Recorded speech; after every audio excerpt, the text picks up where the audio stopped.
कई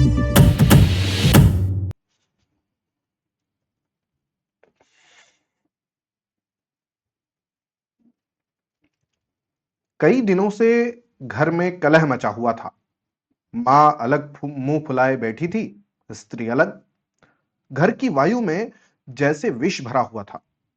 रात को भोजन नहीं बना। दिन को मैंने स्टोव पर खिचड़ी डाली, पर खाया किसी ने नहीं। बच्चों को भी आज भूख न थी। छोटी लड़की कभी मेरे पास आकर खड़ी हो जाती, कभी माता के पास, कभी दादी के पास, पर कहीं उसके लिए प्यार की बातें न थी। कोई उसे गोद में न उठाता था, मानो उसने भी अपराध किया हो। लड़का शाम को स्कूल से आया, किसी ने उसे कुछ खाने को न दिया, न उससे बोला, न कुछ पूछा। दोनों बरामदे में मन मारे बैठे हुए थे और शायद सोच रहे थे, घर में आज क्यों लोगों के हृदय उनसे इतने फिर गए हैं।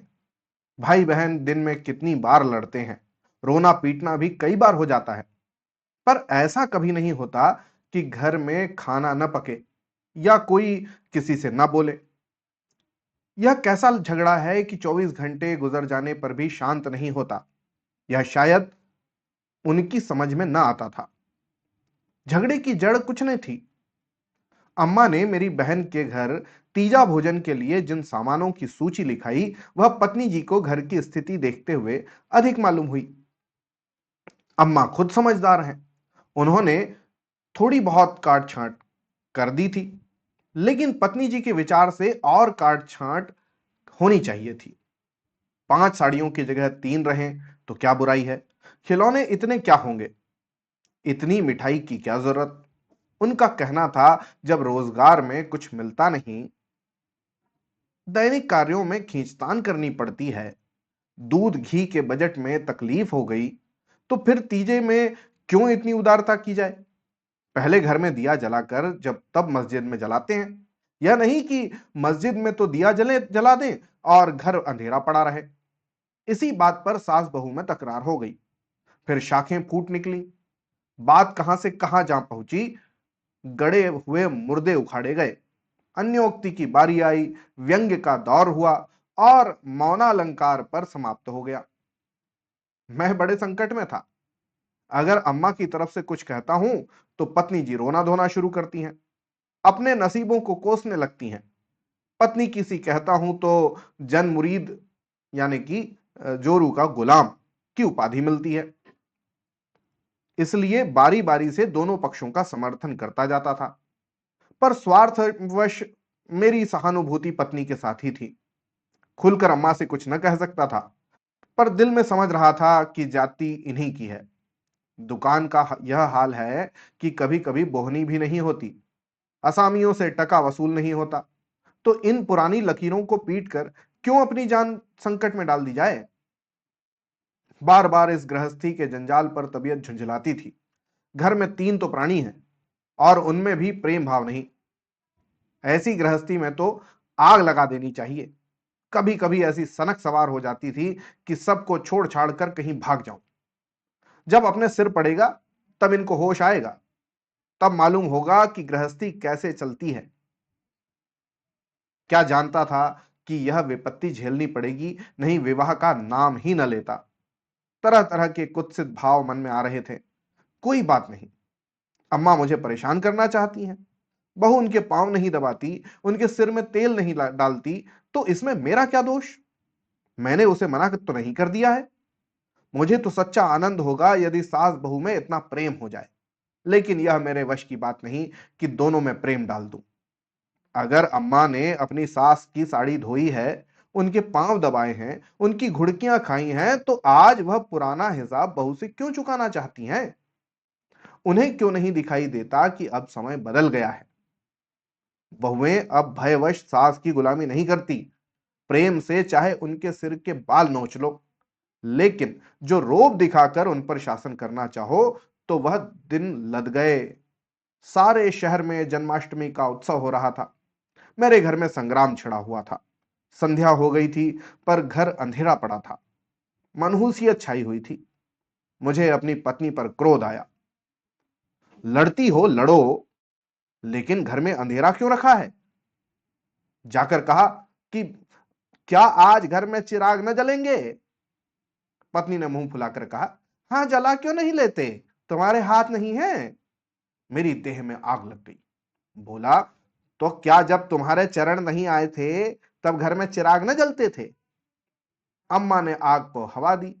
नहीं बेटा, तब सब लोग अंधेरे ही में पड़े रहते थे। पत्नी जी को अम्मा की इस टिप्पणी में जामे के बाहर कर दिया। बोली, जलाते होंगे, मिट्टी की कुप्पी, लालटेन तो मैंने नहीं देखी। मुझे इस घर में आए 10 साल हो गए। मैंने डांटा। अच्छा चुप रहो, बहुत बड़ो नहीं। ओहो, तुम तो ऐसे डांट रहे हो जैसे मुझे मोल लाए हो। मैं कहता हूं चुप रहो। क्यों चुप रहूं? अगर एक कहोगे तो दो सुनोगे। इसी का नाम पतिव्रत है ना? जैसा मुंह होता है वैसे ही बीड़े मिलते हैं। मैं परास्त होकर बाहर चला गया और अंधेरी कोठरी में बैठा हुआ उस मनहूस घड़ी को कोसने लगा जब इस कुलच्छनी से मेरा विवाह हुआ था। इस अंधकार में भी 10 साल का जीवन सिनेमा चित्रों की भांति मेरे सामने, मेरे नेत्रों के सामने दौड़ गया। उसमें कहीं प्रकाश की झलक न थी, कहीं स्नेह की मृदुता न थी। सहसा मेरे मित्र पंडित जयदेव जी ने द्वार पर पुकारा, अरे आज यहां अंधेरा क्यों रख कर रखा है भाई? कुछ सूझता ही नहीं, कहां हो? मैंने कोई जवाब न दिया। सोचा यह आज कहां से आकर सिर पर सवार हो गए। जयदेव ने फिर पुकारा, अरे कहां हो भाई? बोलते क्यों नहीं? कोई घर में है या नहीं? कहीं से कोई जवाब ना आया। जयदेव ने द्वार पर इतनी जोर से झंझोड़ा कि मुझे भय हुआ कहीं दरवाजा चौखट बाजू समेत गिर न पड़े। फिर भी मैं बोला नहीं। उनका आना खल रहा था। जयदेव चले गए। मैंने आराम की सांस ली। बारे शैतान टला, नहीं घंटों सिर खाता। मगर 5 ही मिनट में फिर किसी के पैरों की आहट मिली और अब की टॉर्च के तीव्र प्रकाश से मेरा सारा कमरा भर उठा। जयदेव ने मुझे बैठे देखकर कुतूहल से पूछा, अरे तुम कहां गए थे जी? घंटों चीखा, किसी ने जवाब तक न दिया। यहां क्या आज क्या मामला है? चिराग क्यों नहीं जले? अब मैंने बहाना किया कि क्या जाने मेरे सिर में दर्द था। दुकान से आकर लेटे तो नींद आ गई और सोए तो घोड़े बेचकर, मुर्दों से शर्त लगाकर। हाँ यार, नींद आ गई थी। मगर घर में चिराग तो जलाना चाहिए था, या रिट्रेचमेंट कर दिया उसका भी। आज घर में लोग व्रत से हैं, हाथ न खाली होगा। खैर चलो, कहीं झांकी देखने चलते हो? सेठ घूरेमल के मंदिर में ऐसी झांकी बनी है कि देखते ही बनता है। ऐसे ऐसे शीशे और बिजली के सामान सजाए हैं कि आंख झपक उठती है। सिंहासन के ठीक सामने ऐसा फव्वारा लगाया है कि उसमें से गुलाब जल की फुहारें निकलती हैं। मेरा तो चोला मस्त हो गया। सीधे तुम्हारे पास दौड़ा चला आ रहा हूं। बहुत झांकियां देखी होंगी तुमने, लेकिन यह और ही चीज है। आलम फटा पड़ता है वहां। सुनते हैं दिल्ली से कोई चतुर कारीगर आया है, उसी की यह करामात है। मैंने उदासीन भाव से कहा, अरे मेरी तो जाने की इच्छा नहीं है भाई। सर में बहुत जोरों का दर्द है। तब तो जरूर चलूं। दर्द भाग ना जाए तो कहना। तुम तो यार बहुत दिक करते हो। इसी मारे मैं चुपचाप पड़ा था कि कहीं किसी तरह यह बला टले, लेकिन तुम सिर पर सवार हो गए। कह दिया मैं ना जाऊंगा, और मैंने कह दिया मैं जरूर लेकर जाऊंगा। मुझ पर विजय पाने का मेरे मित्रों को बहुत आसान नुस्खा याद है। यूं हाथापाई, धिंगा मुश्ती, ढोल धप्पे में किसी से पीछे रहने वाला नहीं हूं। लेकिन किसी ने मुझे गुदगुदाया और परास्त हो गया। फिर मेरी कुछ नहीं चलती। मैं हाथ जोड़ने लगता हूं, घिघियाने लगता हूं और कभी कभी रोने भी लगता हूं। जयदेव ने वही नुस्खा आजमाया और उसकी जीत हो गई। संधि की ठीक वही शर्त ठहरी कि मैं चुपके से झांकी देखने चला चलूं। सेठ घूरेलाल उन आदमियों में से हैं जिनका प्रातः को नाम ले लो तो दिन भर भोजन न मिले। उनके मक्खी चूस पने की सैकड़ों दंत कथाएं नगर में प्रचलित हैं। कहते हैं एक बार मारवाड़ का एक भिखारी उनके द्वार पर डट गया कि भिक्षा लेकर ही जाऊंगा। सेठ जी भी अड़ गए कि भिक्षा न दूंगा, चाहे कुछ हो। मारवाड़ी उन्हीं के देश का था। कुछ देर तो उनके पूर्वजों का बखान करता रहा, फिर उनकी निंदा करने लगा। अंत में द्वार पर लेट रहा। सेठ जी ने रत्ती भर परवाह न की। भिक्षुक भी अपनी धुन का पक्का था। सारा दिन द्वार पर बेदाना पानी पड़ा रहा और अंत में वहीं मर गया। तब सेठ जी पसीजे और इसकी क्रिया इतनी धूमधाम से की कि बहुत कम किसी ने की होगी। भिक्षुक का सत्याग्रह सेठ जी के लिए वरदान हो गया। उनके अंतःकरण में भक्ति का जैसे स्रोत खुल गया। अपनी सारी संपत्ति धर्मार्थ अर्पण कर दी। हम लोग ठाकुर द्वारे में पहुंचे तो दर्शकों की भीड़ लगी हुई थी। कंधे से कंधा छिलता था। आने और जाने का मार्ग अलग थे, फिर भी हमें आधे घंटे के बाद भीतर जाने का अवसर मिला।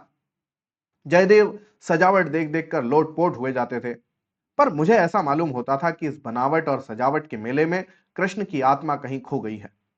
उनकी यह रत्न जड़ित बिजली से जगमगाती मूर्ति देखकर मेरे मन में ग्लानि उत्पन्न हुई। इस रूप में भी प्रेम का निवास हो सकता है? मैंने तो रत्नों में दर्प और अहंकार ही भरा देखा है। मुझे उस वक्त वही याद न रही कि यह एक करोड़पति सेठ का मंदिर है और धनी मनुष्य धन में लौटने वाले ईश्वर की ही कल्पना कर सकता है। धनी ईश्वर में ही उसकी श्रद्धा हो सकती है। जिसके पास धन नहीं, वह उसकी दया का पात्र हो सकता है, श्रद्धा का कदापि नहीं। मंदिर में जयदेव को सभी जानते हैं। उन्हें तो सभी जगह सभी जानते हैं। मंदिर के आंगन में संगीत मंडली बैठी हुई थी। केलकर जी अपनी गंधर्व विद्यालय के शिष्यों के साथ तंबूरा लिए बैठे थे। पखावज, सितार, सरोद, वीणा और जाने कौन कौन बाजे, जिनके नाम मैं भी नहीं जानता था, उनके शिष्यों के पास थे। कोई गीत बजाने की तैयारी हो रही थी। जयदेव को देखते ही केलकर जी ने पुकारा। मैं भी तूफेल में जाके बैठ गया। एक क्षण में गीत शुरू हुआ। समा बंध गया। जहां इतना शोरगुल था, तोप की आवाज भी न सुनाई देती, वहां जैसे माधुर्य के उस प्रवाह ने सब किसी को अपने में डुबा लिया। जो जहां था वहीं मंत्रमुग्ध सा खड़ा था। मेरी कल्पना कभी इतनी सचित्र और सजीव न थी। मेरे सामने न वह बिजली की चकाचौंध थी, न वह रत्नों की जगमगाहट, न वह भौतिक विभूतियों का समारोह। मेरे सामने वही यमुना का तट था, गुल्म लताओं का घूंघट मुंह पर डाले हुए। वही मोहिनी गव्वे थी, वही गोपियों की जल क्रीड़ा, वही वंशी की मधुर ध्वनि, वही शीतल चांदनी और वही प्यारा नंद किशोर, जिसकी मुख छवि में प्रेम और वात्सल्य की ज्योति थी, जिसके दर्शनों से ही हृदय निर्मल हो जाता था। मैं इसी आनंद विस्मृति की दशा में था कि कंसर्ट बंद हो गया और आचार्य केलकर ने एक किशोर शिष्य ने ध्रुपद अलापना शुरू किया। कलाकारों की आदत है कि शब्दों को कुछ इस तरह तोड़ मरोड़ देते हैं कि अधिकांश सुनने वालों की समझ में नहीं आता कि क्या गा रहे हैं। इस गीत का एक शब्द भी मेरी समझ में ना आया, लेकिन कंठ स्वर में कुछ ऐसा मादकता भरा लालित्य था कि प्रत्येक स्वर मुझे रोमांचित कर देता था। कंठ स्वर में इतनी जादू भरी शक्ति है, इसका मुझे आज कुछ अनुभव हुआ। मन में एक नए संसार की सृष्टि होने लगी, जहां आनंद ही आनंद है, प्रेम ही प्रेम है, त्याग ही त्याग। ऐसा जान पड़ा, दुख केवल चित्त की एक वृत्ति है, सत्य है केवल आनंद। एक स्वच्छ करुणा भरी कोमलता जैसे मन को मसोसने लगी। ऐसी भावना मन में उठी कि वहां जितने सज्जन बैठे हुए थे, सब मेरे अपने हैं, अभिन्न हैं। फिर अतीत के गर्भ में मेरे भाई की स्मृति मूर्ति निकल आई। मेरा छोटा भाई बहुत दिन हुए मुझसे लड़कर घर की जमा जथा लेकर रंगून भाग गया था और वहीं उसका देहांत हो गया था। उसके पाश्विक व्यवहारों को याद करके मैं उन्मत्त हो उठा था। उसे जीता पा जाता तो शायद उसका खून पी जाता, पर इस समय स्मृति मूर्ति को देखकर मेरा मन जैसे मुखरित हो उठा। उसे आलिंगन करने के लिए व्याकुल हो गया। उसने मेरे साथ, मेरी स्त्री के साथ, माता के साथ, मेरे बच्चों के साथ जो जो कटु, नीच और घृणास्पद व्यवहार किए थे, वह सब मुझे भूल गए। मन में केवल यही भावना थी कि मेरा भैया कितना दुखी है। मुझे इस भाई के प्रति कभी इतनी ममता न हुई थी। फिर तो मन की वह दशा हो गई जिसे विह्वलता कह सकते हैं। शत्रु भाव जैसे मन से मिट गया था। जिन जिन प्राणियों से मेरा बैर भाव था, जिनसे गाली गलौज, मारपीट, मुकदमाबाजी सब कुछ हो चुकी थी, वह सभी जैसे मेरे गले में लिपट लिपट कर हंस रहे थे। फिर विद्या, यानी मेरी पत्नी की मूर्ति मेरे सामने आकर खड़ी हुई। वह मूर्ति जिसे 10 साल पहले मैंने देखा था।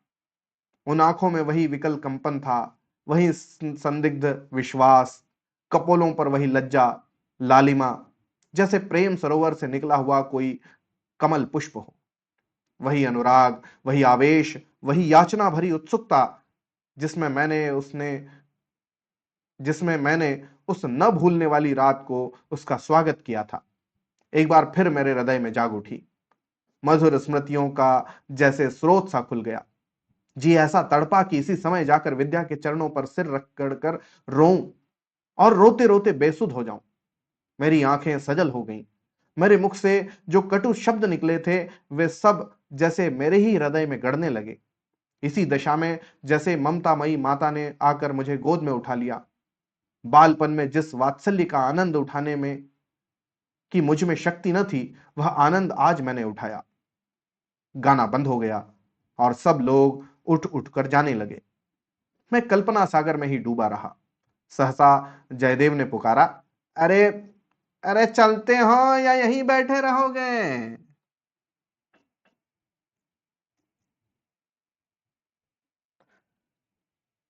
तो ये थी आज की कहानी झांकी,